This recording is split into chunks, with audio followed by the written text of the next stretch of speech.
परमेश्वर के नाम की स्तुति हो और उनके नाम की महिमा हो।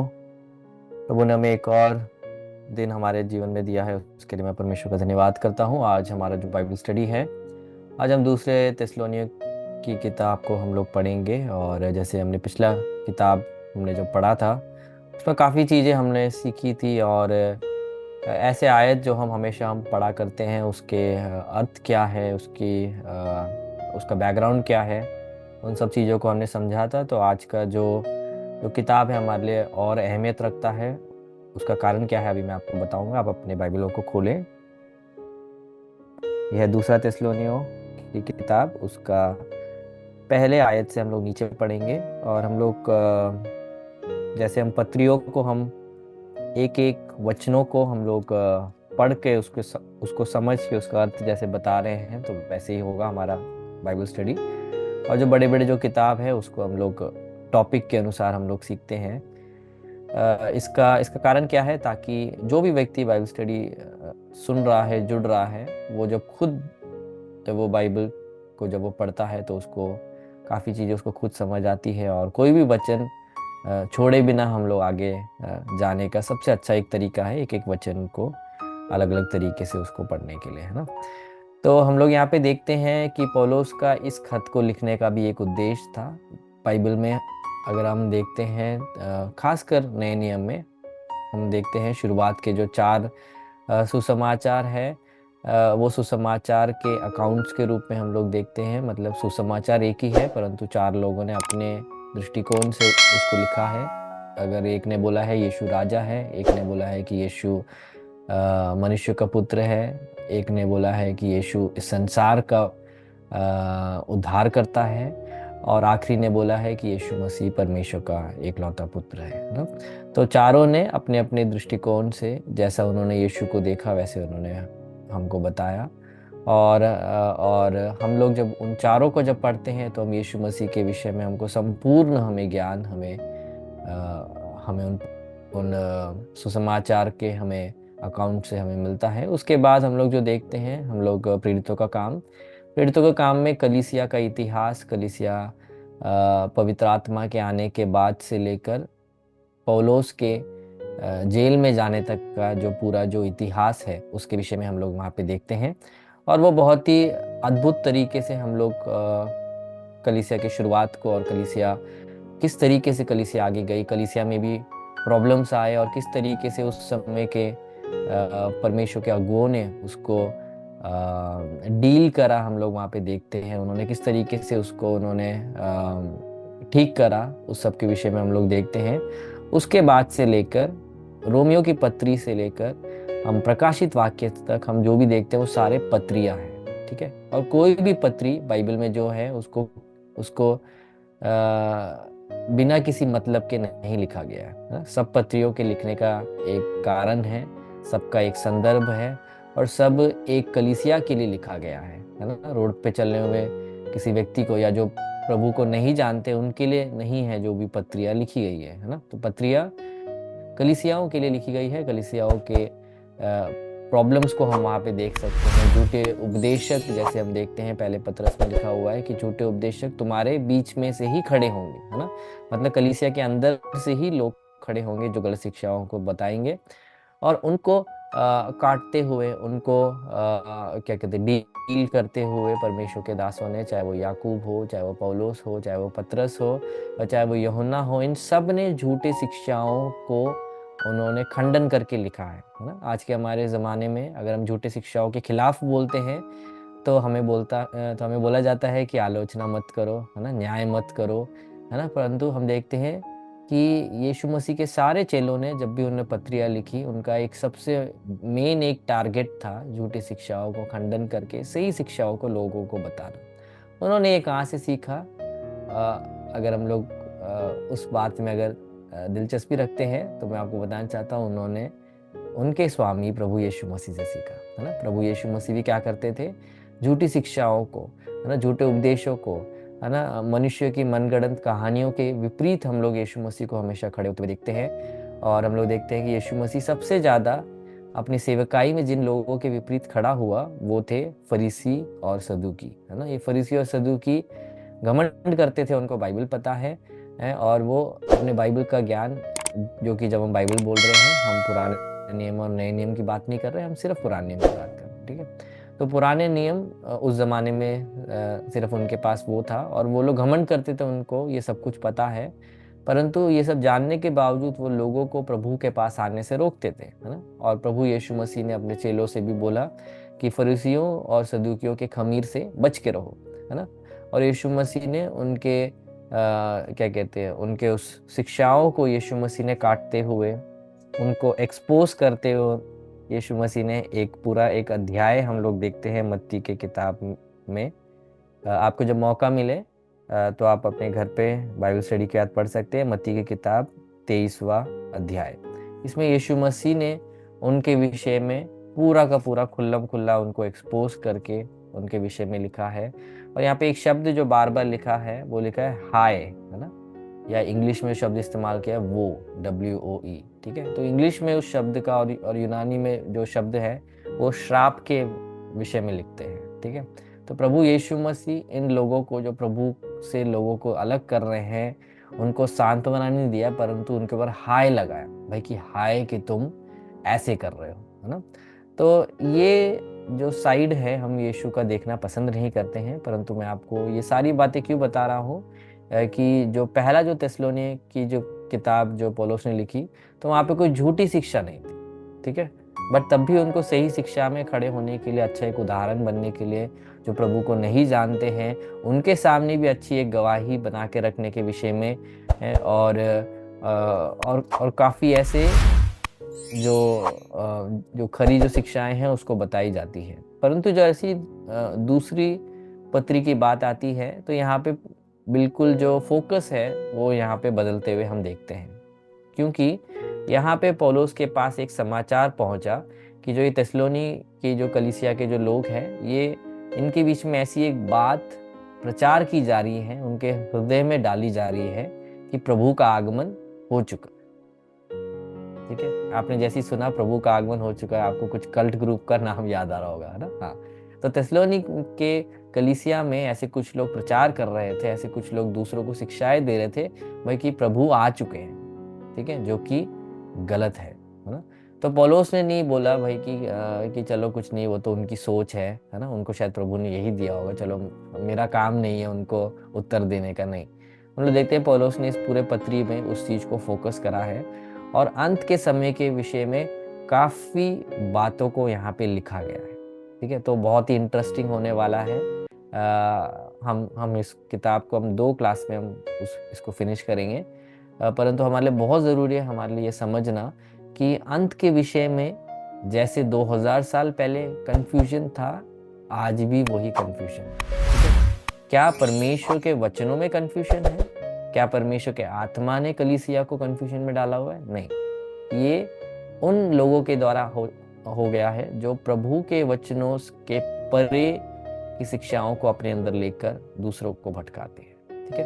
और इसके विषय में पौलुस यहाँ पे बहुत ही सख्ती से यहाँ पे लिखता है। उसके पास एक रिपोर्ट मिलता है भाई कि अब ये कलीसिया ये मान रही है, ठीक है। आपको ये समझना है, हम 21वीं सदी में रहते हैं, तो हमारे लिए बहुत मुश्किल है कहते खत की अहमियत को समझना, और पौलुस यहाँ पे खत के जरिए उनको क्यों बता रहा है, ठीक है। मैं जस्ट आपको 2000 साल पहले आपको लेके जाना चाहता हूँ। जब पौलुस जहाँ पे है और जहाँ के कलीसियाओं को लिख रहा है, उसमें बहुत 1000 किलोमीटर का क्या कहते हैं डिस्टेंस है। तो अगर आपको एक खबर अगर किसी के पास अगर पहुंचानी है, तो उसके 2-3 मार्ग होते थे। पहले होते थे जो कि घुड़सवार उस खत को एक जगह से दूसरी जगह तक लेके जाते थे, फिर वहाँ से उस खत को दूसरा घुड़सवार लेके जाता था, ठीक है। वो एक तरीका होता था जो इन्फॉर्मेशन पास ऑन करने का, ठीक है। दूसरा इन्फॉर्मेशन पास ऑन करने का तरीका होता था जब कहीं सुनी, है ना, किसी ने बताया, है ना, वो बात ऐसे फैली, है ना, फिर वहाँ ऐसे फैली और फिर वैसे पता चला, ठीक है। बट ये कहीं सुनी जो बात है, ये बहुत टाइम लग कर आता है, ठीक है। अगर शहर के अंदर की कहीं सुनी बात है और आप शहर के दूसरे कोने में रहते हो, तो ऑब्वियसली उस ज़माने में क्योंकि अखबार नहीं थे, व्हाट्सएप नहीं था, फेसबुक नहीं था, यूट्यूब नहीं था, तो ऑब्वियसली आप कहीं सुनी बातें ही आपको पता चलती है, ठीक है। और सुसमाचार लिखने का एक और कारण क्या था, क्योंकि कहीं सुनी बातों में यीशु मसीह के विषय में सही समाचार लोगों के बीच में सर्कुलेट नहीं हो रहा था। तो जो गवाह लोग थे, जो जिन्होंने यीशु मसीह को साक्षात उनके शरीर में, है ना, देखा था, तो उनके ऊपर पवित्र आत्मा के ओर से एक बोझ मिला भाई कि हमको सही खबर हमें लिख के रखनी जरूरत है ना। तो वैसे हम लोग देखते हैं वो चारों के चारों सुसमाचार लिखे जाते हैं, जिसमें सबसे पहले मरकुस की किताब, ठीक है। तो अब क्या होता है, पौलुस को यहाँ पे जो पता चली है, ये कहीं सुनी बात भी नहीं है, घुड़सवारों ने आके लेटर पहुंचाई नहीं है। ये क्या हुआ है, कुछ लोग वहां पे गए थे और उनके द्वारा उनको ये बात उनको पता चलती है भाई कि यहाँ पे ऐसा कुछ हो रहा है, ठीक है। और पौलुस को बहुत ही दुख भी होता है, गुस्सा भी आता है, और उसके बाद वो पवित्र आत्मा की प्रेरणा में कुछ कुछ बातों को उनको बताता है, ठीक है। तो अब आपको ये समझना है मेरे प्रियो, आज भी हमारे बीच में ऐसे कल्ट ग्रुप हैं जो ये विश्वास करते हैं कि यीशु मसीह आ चुके हैं, ठीक है। आज इस संसार में जीवित रूप में हम देखे जाए मिनिमम 5 या 6 लोग हैं जो पब्लिकली ये सिखाते हैं कि वो यीशु मसीह है जो देह में आए, ठीक है। बहुत ही आपको ताज्जुब हो रहा होगा ये बात सुनकर, पर अगर आप यूट्यूब में अगर आप जाके चेक करोगे जीसस क्राइस्ट अलाइव टुडे, ठीक है, या फॉल्स क्राइस्ट, है ना, क्योंकि यीशु मसीह तो नहीं है आज यहाँ पे, है ना। तो झूठे क्राइस्ट अगर चेक करोगे, आपको 5-6 लोगों का लिस्ट मिल जाएगा, ठीक है। तो ये यीशु मसीह ने बताया था कि अंत के समय में ये एक यूनिक एक चीज होगा, एक अद्भुत एक अलग से एक चीज होगा कि अनेक झूठे मसीही आकर बोलेंगे कि भाई मैं मसीह हूँ, है ना। तो कलीसिया के 2000 साल के इतिहास में हम लोग जिस तरीके से आज देख रहे हैं वैसा नहीं था। मतलब ये एक और एक सिग्नल है कि हम कौन से समय में हैं, हम अंत के समय में हैं, है ना। और बाइबल में जो शब्द इस्तेमाल किया गया है वो है अंत का समय, है ना। या यीशु मसीह कभी कभी या चेले कभी कभी लास्ट आवर बोलते हैं, है ना। जैसे कि 1 घंटे में जैसे 60 मिनट होते हैं, तो वैसे ही जो शब्द इस्तेमाल किया गया है लास्ट आवर, है ना, या लास्ट डे या फाइनल डे, ठीक है, या एंड डेज, ये सारे शब्द हैं जो इस्तेमाल किए गए हैं अलग अलग तरीके से। इससे हमको एक चीज जो समझ आ रहा है, हर चीज का अंत होने का समय बहुत ही नजदीक आ गया है ना। तो यहाँ पे 2000 साल पहले इनके बीच में ऐसी एक बात आना, और आज भी हमारे बीच में ऐसी एक बात को आना, और आज अलग लेवल पे आना, है ना। अफ्रीका में एक व्यक्ति है जो विश्वास करता है कि भाई वो यीशु है और लोगों को भटका रहा है। और ऑस्ट्रेलिया में एक व्यक्ति है जो विश्वास करता है वो यीशु मसीह है, और उसने अपने पत्नी को उसने नाम दिया है मरियम, ठीक है। हम लोग देखते हैं रशिया में एक व्यक्ति था, बट वो व्यक्ति को क्या कहते हैं, पुलिस ने पकड़ लिया है क्योंकि वो कुछ ड्रग्स का कुछ क्या कहते हैं सौदा वौदा भी करता था। वो अपने आप को यीशु कहता था, वो जंगलों में रहता था साइबेरिया के, और क्या कहते हैं, वो फिर बाद में पकड़ा गया क्योंकि वो झूठा एक व्यक्ति था। हम लोग ब्रिटेन में देखते हैं, यूके में एक व्यक्ति है, बट ये व्यक्ति क्या है, ये व्यक्ति गरीब है। बाकी ये सब जो जिनके बारे में मैंने बताया ये सब अमीर है ना। और हजारों लाखों लोग उनको फॉलो करते हैं। तो जो भी है, आज भी वही तरीका शैतान इस्तेमाल कर रहा है लोगों को भटकाने के लिए, ये बोल के कि मैं यीशु हूँ, है ना। और हम लोग देखते हैं चाइना में एक कल्ट ग्रुप है जहाँ पे बिलीव करते हैं कि यीशु मसीह स्त्री के रूप में आए, है ना। और यीशु मसीह का आगमन हो चुका है। तो ये कोई नई बात नहीं है जो हम थिस्सलुनीय में जो पढ़ रहे हैं, परंतु आपको समझना है उस जमाने में यीशु मसीह के जाके 40 या 50 क्या कहते साल ही हुए हैं, तभी शैतान ये गलत शिक्षा को लेके आ गया, है ना। तो पौलुस ने आज की तरह नहीं डील करा उसको, पौलुस ने उसको बिल्कुल सख्ती से डील करा, ठीक है। तो हम लोग आज के बाइबल स्टडी को हम लोग शुरू करेंगे। तो हम अभी पढ़ रहे हैं दूसरा थिस्सलुनीय, उसका पहला अध्याय, उसके शुरुआत से हम लोग नीचे पढ़ेंगे, ठीक है। ओके, ये था संदर्भ। मैं विश्वास करता हूँ आप सबको समझ आया। अपने बाइबल को खोले रहिए। अगर आपको स्क्रीन में वचन दिखाए जा रहे हैं आप उसको देखिए, अगर आपके पास बाइबल है उसको आप वैसे देखिए, चैट में अगर वचन डाले जा रहे हैं उसको देखिए, हर जगह से आपको वचन ही मिलेगा और वचन ही है जो हमारे लिए ज़रूरत है, ठीक है। तो इसमें लिखा हुआ, पौलुस और सिलवानुस और तीमुथियुस की ओर से थिस्सलुनीको की कलीसिया के नाम जो हमारे पिता और प्रभु यीशु, मेरा आवाज वापस आ रहा है, किसी ने शायद अपना हाँ ठीक है, अब ठीक हो गया है।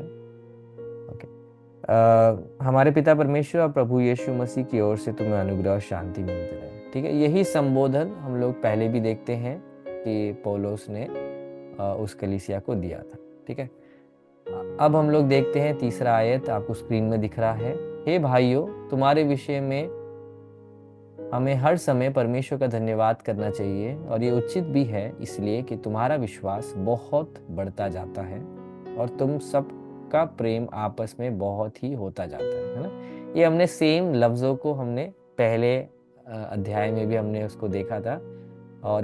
और इससे एक बात पक्का है, इस कलीसिया में विश्वास की कमी नहीं है। हालेलुया, है ना। इनकी बिल्डिंग बड़ी हो रही है, इनके फॉलोअर्स बढ़ रहे हैं, ये सारे नहीं चीज थे जिसके विषय में अच्छी गवाही देनी थी, है ना। ये अच्छी गवाही क्या थी? ये इनका विश्वास बढ़ रहा है ना। और विश्वास इनका बढ़ता जाता है। देखो, है ना, किस तरीके से जो शब्द इस्तेमाल किया है, बढ़ता जाता है। इनके पास विश्वास है, वो नहीं वहाँ चर्चा की विषय है, परंतु इनका विश्वास बढ़ता जा रहा है ना, कम नहीं हो रहा है। और सबका प्रेम आपस में बहुत ही होता जा रहा है। ठीक है, देखो ये भी कितनी एक अद्भुत एक गवाही है ना। इफिसुस की कलीसिया की क्या कमी थी कि उन्होंने प्रभु का प्रेम छोड़ दिया, इसलिए उनका आपस का प्रेम भी उनका ठंडा पड़ गया। बट इस कलीसिया के विषय में खासकर पौलुस बता रहा है कि इनका जो प्रेम है, जो आपस में है, वो बहुत बढ़ते जा रहा है ना। तो मेरे प्रियो, मैं आपको एंकरेज करना चाहता हूँ, आपको प्रोत्साहित करना चाहता हूँ कि प्रभु का प्रेम में अगर आप बने हुए हो, तो आपका आपस में प्रेम भी आपका बना रहेगा, है ना। और आपका आपस में प्रेम आपका बढ़ता जाएगा। ठीक है, तो इस बात को हमें ध्यान देने की ज़रूरत है। अगर मैं अंधे के परमेश्वर से मैं प्रेम करने का दावा करता हूँ, परंतु दिखने वाले भाई से अगर मैं प्रेम नहीं कर सकता, तो यूहन्ना अपने पत्री में बताता है कि हम झूठे हैं। हालेलुया। अगर हम बोल रहे हैं कि हम प्रभु से प्रेम करते हैं, परंतु हम हमारे परिवार, जो कि मसीह परिवार के दूसरे अगर व्यक्ति से अगर मैं प्रेम नहीं कर पा रहा, तो मतलब हमारे अंदर परमेश्वर का प्रेम नहीं है, हमने प्रभु को नहीं जाना है। देखो, ऐसे कठोर शब्द बाइबल में इस्तेमाल करे गए हैं, और ऐसे इस्तेमाल करा है, जो जो अपने भाई से नफरत रखता है, वो अंधकार में चल रहा है ना। देखो, ये सारे वचन अगर आप सुनोगे, आप में से कितने लोग चर्च में फिर से जाओगे, है ना। बट ये जो भी परमेश्वर के जो भी प्रेरित लोग थे, ये इन सारी बातों को बहुत ही स्पष्टता के साथ पत्रियों में लिखकर कलीसियाओं में पढ़वाए जाते थे। ठीक है, अब हम लोग आगे पढ़ेंगे। चौथा वचन, यहाँ तक कि हम आप परमेश्वर की कलीसिया। अनिमेश भाई, जब भी आप स्क्रीन शेयर कर रहे हो ना, मेरा आवाज फिर से आ रहा है, रिटर्न आ रहा है। ठीक है, तो मुझे नहीं पता ऐसे कैसे हो रहा है। तो कुछ नहीं, स्क्रीन शेयर नहीं है तो भी हम लोग कोई दिक्कत वाली बात नहीं है। हाँ ओके। तो हम लोग चौथा आयत पढ़ेंगे। यहाँ तक कि हम आप परमेश्वर की कलीसिया में तुम्हारे विषय में घमंड करते हैं कि जितने उपद्रव और क्लेश तुम सहते हो, उन सब में तुम्हारा धीरज और विश्वास प्रकट होता है। ठीक है, स्क्रीन शेयर हम ऑन ही रखेंगे। ठीक है, और हम लोग एक एक वचनों को हम लोग ध्यान से देखेंगे। इसमें देखो कि ये परमेश्वर के दास लोग, या परमेश्वर के दास जो कौन कौन लिख रहे हैं, पौलोस, सिल्वानुस और तीमुथियुस, है ना। पौलोस का अच्छा एक स्वभाव देखो, अपने साथ के सेवकों का भी या सहकर्मियों का भी नाम लेने में उसको शर्म नहीं है ना। आज हम लोग क्या देखते हैं, वन मैन शो चलता है ना, एक व्यक्ति है जो हर चीज चला रहा है ना। परंतु बाइबल में हम क्या देखते हैं, सहकर्मियों का नाम पौलोस लिख रहा है। पौलोस को जरूरत नहीं है, परंतु पौलोस को इस बात का अच्छा बोध है, हम सब मसीह में एक है और हम एक साथ सेवकाई कर रहे हैं ना। और देखो, वो उस कलीसिया को किस तरीके से वो प्रोत्साहित कर रहा है। वो बोल रहा है कि हम तुम्हारे विषय में हम घमंड करते हैं कि जितने उपद्रव और क्लेश तुम सहते हो, उन सब में तुम्हारा धीरज और विश्वास प्रकट होता है। मतलब हमारा उपद्रव और क्लेश, ये कलीसिया जो झेल रही है, यीशु मसीह के विश्वास के खातिर, वो बता रहा है कि इसमें तुम्हारा धीरज और विश्वास प्रकट होता है। तो मैं एक क्षण मैं वहां पे लेके आपसे मैं बोलना चाहता हूँ, अगर हम हमारे उपद्रव और हमारे क्लेश के बीच में अगर हम स्थिर नहीं खड़े हो पा रहे हैं, तो मेरे प्रियो, ये हमारे विश्वास को दिखा रहा है। हालेलुया। क्योंकि हम लोग देखते हैं याकूब अपनी पत्री में बताता है कि तुम नाना प्रकार के परेशानियों से जब तुम गुजरते हो, तुम आनंद मनाना, है ना, क्योंकि तुम्हारा परेशानियों से, क्लेशों से गुजरना तुम्हारे विश्वास के परखने को दिखाता है ना। और जब तुम्हारा विश्वास परखा जाता है, तुम उसमें स्थिर रहते हो, तो उससे क्या है, तुम्हारा चरित्र दिखता है ना। और तुम्हारा चरित्र आशा की ओर लेके जाता है ना। देखो, तो इसलिए मेरे प्रियो, जब भी हम किसी परेशानी से गुजर रहे हैं, हमारी प्रतिक्रिया उस परेशानी में क्या है, हमारे विश्वास को दिखाता है ना। इसलिए आप अपने विश्वास को, अगर आपको जानना है आपका विश्वास आपके अंदर कितना है, परेशानियों को आने दो। ये परेशानी में एक अलग सी एक खूबी है, हमारे अंदर के असली मसीहत को बाहर निकालती है ना। जैसे कि टेस्ट ये दिखाता है कि आपने कितना पढ़ा है ना, वैसे ही परेशानियां और क्लेश इस बात की गवाही देती है कि आपके अंदर कितना धीरज है, आपके अंदर विश्वास कितना है, वो उससे झलकता है। ठीक है, अब हम 5वें आयत में जाएंगे। ये परमेश्वर के सच्चे न्याय का स्पष्ट प्रमाण है कि तुम परमेश्वर के राज्य के योग्य ठहरो, जिसके लिए तुम दुख भी उठाते हो, है ना। तो यहाँ पे लिखा हुआ है कि ये परमेश्वर के सच्चे न्याय का स्पष्ट प्रमाण है। ठीक है, कि परमेश्वर के राज्य में जो भी व्यक्ति होगा उसको दुख उठाना है। हम पहले पत्री में भी उसी चीज को देखते हैं। पौलुस तीमुथियुस से भी यही बोलता है कि जो भी मसीह यीशु में एक धर्मी जीवन जीना चाहता है, वो सताया जाएगा, है ना। तो सतावट is equal to Christian life, ये है ना। सतावट minus Christian life is equal to prosperity, ये नहीं है बाइबल का क्या कहते हैं इक्वेशन, बाइबल में है भाई, अगर तुझे यीशु के साथ अगर एक पवित्र जीवन जीना है तो सताव तेरे साथ होगा, हम देखते हैं, है ना। और यीशु मसीह अपने शिक्षाओं में भी बताता है, अगर तुम मेरे नाम के खातिर, अगर तुम्हें अगर लोग अगर सताते हैं, तुम्हें अगर नाना प्रकार के नाम अगर तुम्हें बुलाते हैं, है ना, तो तुम परेशान मत होना, क्योंकि तुमसे पहले जो नबी थे उनको भी उसी तरीके से सताया जाता था। ठीक है, और यीशु मसीह बताते हैं, अपने अपने सुनने वालों को बोलते हैं, संसार में तुम्हें क्लेश होंगे। ठीक है, प्रेरित लोग सिखाते हैं, प्रेरितों के काम में सिखाते हैं कि भाई हमें नाना प्रकार के क्लेशों से गुजरते हुए स्वर्ग राज्य में प्रवेश करना है ना। प्रकाशित वाक्य में हम देखते हैं कि एक बहुत बड़े भीड़ के विषय में देखते हैं जो उस महा उपद्रव से होकर आए हैं, है ना। और उन्होंने अपने वस्त्रों को उन्होंने मेमने के लहू से उन्होंने धोकर अपने आप को शुद्ध करा, उसके विषय में हम लोग देखते हैं। तो ये इसका एक निचोड़ ये है मेरे प्रियो, मसीह में आओ तुम्हारे सारे क्लेश हट जाएंगे, ये नहीं है सुसमाचार। सुसमाचार है मसीह में आओ और पापों से क्या पाओ, है ना, पापों से उद्धार को प्राप्त करो, है ना, अनंत जीवन में प्रवेश करो। हम देखते हैं यूहन्ना की पत्री, यूहन्ना का सुसमाचार 17वां अध्याय, उसके शुरुआत के आयत में देखते हैं, यीशु मसीह ने बोला अनंत जीवन क्या है, अनंत जीवन है कि परमेश्वर को जानना, है ना, और परमेश्वर के इकलौते पुत्र यीशु मसीह को जानना, है ना। तो मेरे प्रियो, हमारे मसीह जीवन में दुख है, परेशानियां हैं, क्लेश हैं, परंतु हमें ढांढस बांधना है, क्योंकि यीशु मसीह इसको, इन सब चीजों को जीत चुके हैं। तो यहाँ पे भी थिस्सलुनी जो कलीसिया जिसके विषय में पौलुस अच्छी गवाही दे रहा है, पौलुस बता रहा है कि तुम परेशानी के बीच में भी तुम स्थिर खड़े हुए हो, उसलिए तुम लोग योग्य ठहरे हो स्वर्ग राज्य के लिए, है ना। उसके बाद हम लोग पढ़ेंगे 6वां वचन, क्योंकि परमेश्वर के निकट ये न्याय है कि जो तुम्हें क्लेश देते हैं उन्हें बदले में क्लेश दे। ठीक है, और तुम्हें जो क्लेश पाते हो हमारे साथ चैन दे, उस समय जबकि प्रभु यीशु अपने सामर्थी दूतों के साथ धधकती हुई आग में स्वर्ग से प्रकट होगा। ठीक है, तो यहाँ पे एक दिलचस्प बात यहाँ पे पौलुस यहाँ पे बता रहा है। ठीक है, पौलुस क्या बता रहा है कि जो सता रहे हैं, ठीक है, उनको प्रभु प्रतिफल देगा, है ना। ये बहुत ही अद्भुत बात नहीं है 6 आयत में, क्योंकि परमेश्वर के निकट ये न्याय है कि जो तुम्हें क्लेश देते हैं उन्हें बदले में क्लेश दे, है ना। यीशु मसीह इसमें बहुत क्लियर है मेरे प्रियो, जो भी कलीसिया को सता रहा है, ठीक है, एक प्रतिफल प्रभु के ओर से उस व्यक्ति के लिए, उस संस्था के लिए, उस क्या कहते हैं, उन लोगों के लिए रखा हुआ है ना। हमें कभी भी इन चीजों के प्रति हमें हमें प्रतिक्रिया करने के लिए, हमें बदला लेने के लिए कभी भी बाइबल नहीं बताता है। बाइबल बताता है बदला मेरा है ना। तू चुप रहे और जान ले कि मैं यहोवा ही खुदा हूँ।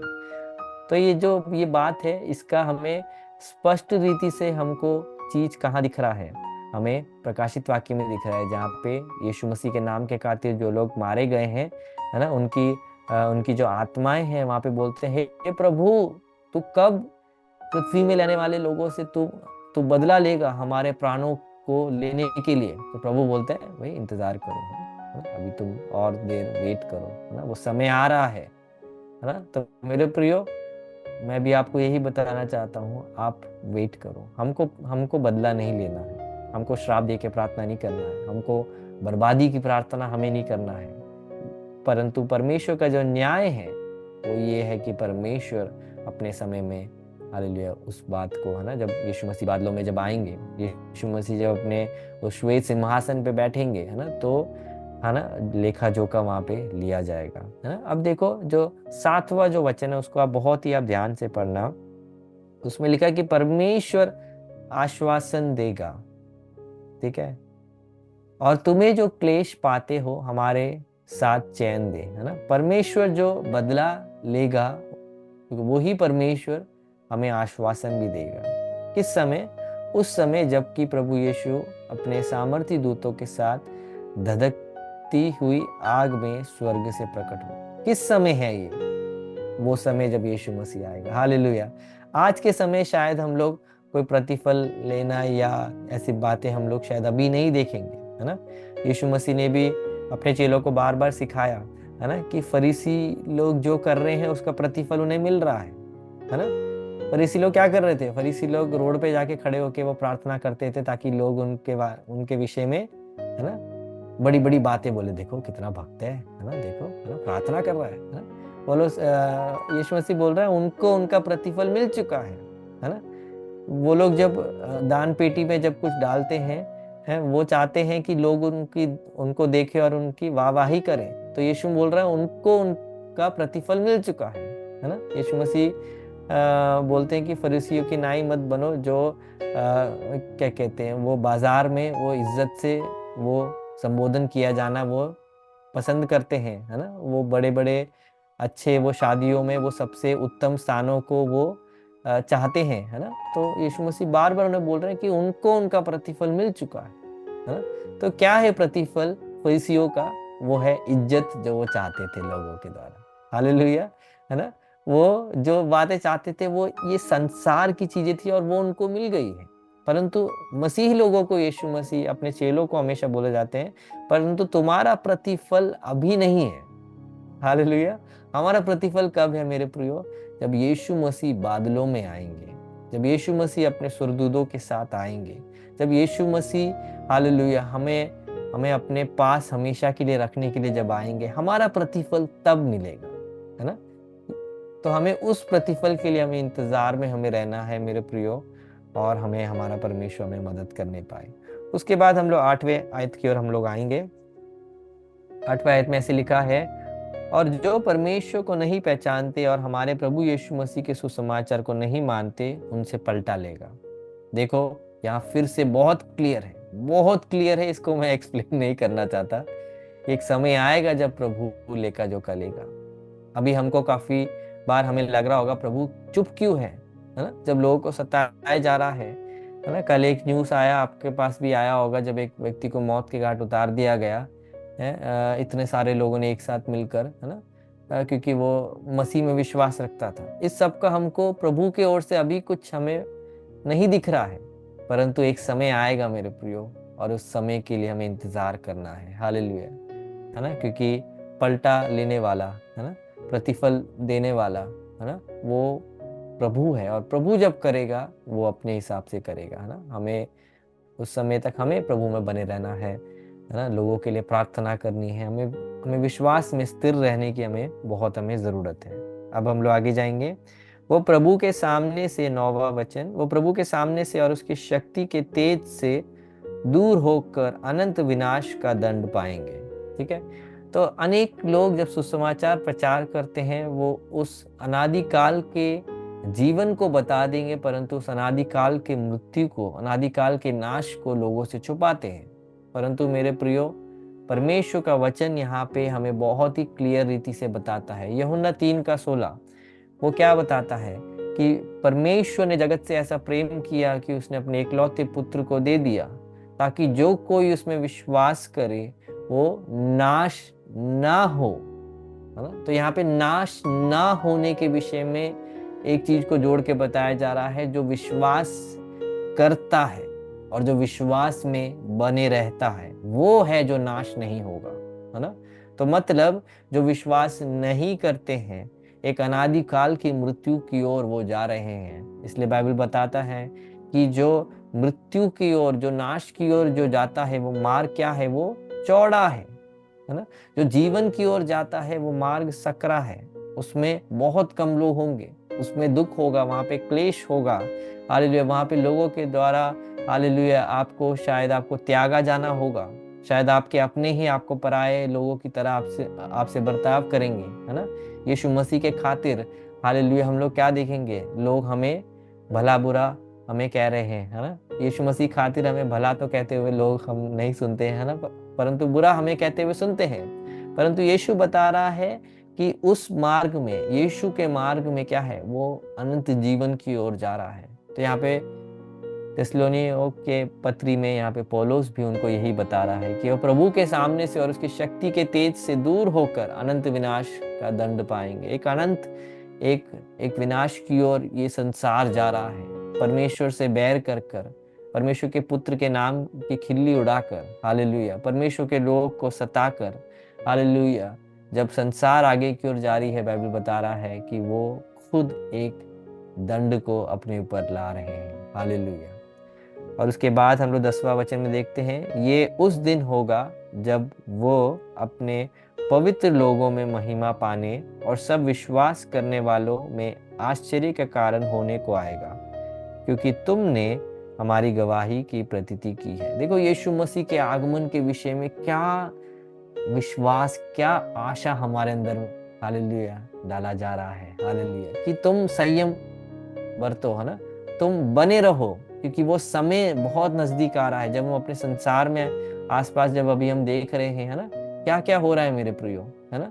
यीशु मसीह ने बोला कि अंत के समय में क्या होगा, है ना, राज्य राज्य से लड़ेगा, है ना। तुम ध्वनि को सुनोगे, है ना, यहाँ युद्ध हो रहा है, वहां युद्ध हो रहा है ना, परंतु तुम घबराना मत, है ना, क्योंकि ये सारी बातें क्या है, अंत की ओर हमें लेके जा रही है, हालेलुया, हालेलुया। बाइबल बहुत क्लियर है कि किस तरीके से महामारियां आएंगे अंत के दिनों में, हाल किस तरीके से, हाल पानी के हिलने के वजह से, हाल जो कि यीशु मसीह सुनामी की ओर हाल दर्शाते हुए बता रहे थे कि पानी के हिलने की ओर, हालेलुया, मनुष्य जो है, इंसानों के हृदय कांप उठेंगे, है ना। ये सब कुछ मत्ती रचित सुसमाचार 24वें अध्याय में सब कुछ लिखा हुआ है। और फिर क्या होगा, उस समय आएगा जब यीशु मसीह के लोगों को, संसार के पूरे लोग उनसे नफरत करेंगे, और यीशु मसीह के, हालेलुया, चेलों को, या हम लोगों को, हम जो यीशु मसीह के जो चेले हैं, यीशु मसीह के जो भेड़ हैं, हमको हाल मौत के घाट उतारने के लिए ये संसार घूमेगा, हालेलुया। तो उस समय क्या होगा, महा उपद्रव शुरू हो जाएगा, हाल मसीही लोगों को, हालेलुया, क्लेश उठाना पड़ेगा, हालेलुया। परंतु सबके बीच में प्रभु यीशु मसीह बादलों में आएगा। सब वहां लिखा हुआ है ना, किस तरीके से क्या कहते हैं, सूरज अंधियारा से भर जाएगा और चांद लाल पड़ जाएगा, है ना। ये सब कुछ वहां लिखा हुआ है, आप उसको कृपया करके पढ़िए। मत्ती रचित सुसमाचार उसका 24वां अध्याय, अंत के विषय में क्या क्या होगा, यीशु मसीह वहां पे उपदेश देते हैं। तो यीशु मसीह क्यों आ रहे हैं, इस वचन को मैं जल्दी से लेना चाहूँगा। और हमारा बाइबल स्टडी का आधा समय अभी हो चुका है, और बाकी के जो समय है उसमें हम जितने आए उसको हम कंप्लीट करते हैं, उसकी ओर हम लोग जाएंगे, ठीक है। तो इसमें लिखा है कि यीशु मसीह अपने पवित्र लोगों में महिमा पाने के लिए आ रहा है, हालेलुया। ये उस वचन को समझाने के लिए मुझे 1-1.5 घंटा चाहिए। देखो, यीशु मसीह क्यों आ रहा है, यीशु मसीह अपने लोगों के जुबान से महिमा पाने के लिए यहीं पे वापिस आ रहा है। हालेलुया, क्योंकि यहीं पे है जो उन्हें शर्मिंदगी हुई है, यहीं पे है जो उन्हें हालेलुया लोगों ने उनके मुंह पे थूपा, उनके हालेलुया सर पर कांटों का मुकुट रखा, उनके दोनों हाथों में दोनों पैरों में कीलें ठोकी गई और उनको शर्मिंदा होकर एक एक एक पापी के समान, एक बहुत बड़े अपराधी के समान, दो चोरों के बीच में यीशु मसीह को यहीं पे जलील किया गया। तो क्यों ना यीशु मसीह को यहीं पे महिमा मिलना चाहिए। हालेलुया, आपको समझ आ रहा है? तो यीशु मसीह अपने लोगों के बीच में महिमा पाने के लिए वो यहाँ वापस आने वाले हैं और सब विश्वास करने वालों में आश्चर्य का कारण होने को आएगा, है ना। तो उसको जब हम इंग्लिश में पढ़ते हैं उस 10वें वचन को, तो उसमें लिखा है कि वो एक शब्द इस्तेमाल किया गया है, ग्लोरीफाइड और मार्वल्ड। ठीक है, तो ग्लोरीफाइड वो है जो इस शब्द में लिखा है कि वो महिमा पाने के लिए आ रहा है, और मार्वल्ड करके जो ये शब्द है जो है हिंदी में हम लोग आश्चर्य, है ना, कि प्रभु हमारे बीच में आश्चर्य का कारण बनने वाला है। हालेलुया, कोई प्रभु का दास नहीं, कोई संगठन नहीं, कोई बाइबल स्टडी नहीं, कोई वर्शिप लीडर नहीं, कोई गीत नहीं, बट साक्षात प्रभु यीशु मसीह हमारे बीच में आश्चर्य का एक कारण बनेंगे। हालेलुया, मतलब हम जैसे कोई एक अद्भुत एक चीज को देख के हम बोलते हैं वाह यार कितना अद्भुत है ना। तो वैसे ही एक समय आएगा जब मसीही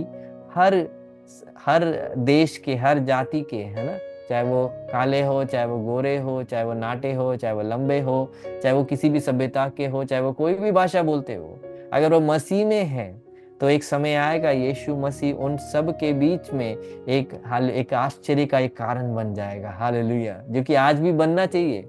बट जब यीशु मसीह आएगा हम सबके जुबान पे सिर्फ एक ही नाम होगा, हम सबके जुबान पे एक ही चर्चा होगी, देखो राजाओं का राजा, प्रभुओं का प्रभु, हालेलुया वो आ गया है। हालेलुया, उसकी सुंदरता को जैसे भजनकार 27वें अध्याय में वो बोलता है कि मैंने एक वर यहोवा से मांगा है और उसी के यत्न में मैं लगा रहता हूँ।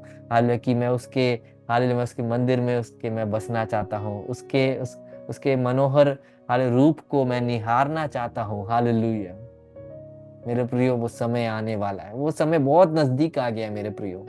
हालेलुया, हालेलुया, आपके मृत्यु का समय या हालेलुया यीशु मसीह के आगमन का समय, हालेलुया दोनों बहुत ही नजदीक हालेलुया आ रहा है। कौन सा पहले आएगा हमें नहीं पता है, परंतु हमें तैयार रहना है। हालेलुया।